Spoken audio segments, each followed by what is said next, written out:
الحمد لله والصلاة والسلام على رسول الله. عارفين المثل اللي بيقول نقول طور، تقولوا احلبوه او يقولوا احلبوه.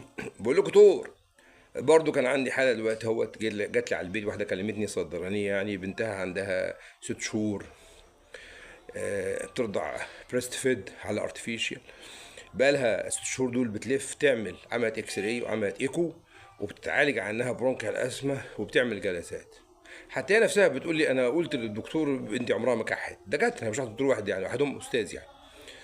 آه، واحد ما فيش كحف بتقول لك بترجع شويه بلغم. طيب تقول ايه؟ نرجع نقول تاني ولا نعيد ولا نعمل ايه بالظبط؟ نقول الكاردينال سيمتوم في ازمه اسقاف. طبعا الاكس راي سليمه والايكو سليم وكل حاجه سليمه ومفيش كف نهائي. البنت نفسها بتقول حتى عيال اخواتي عندهم حساسيه على الصدر كلهم، المين سيمتوم عندهم هي الكف. فرجاء الناس اصلا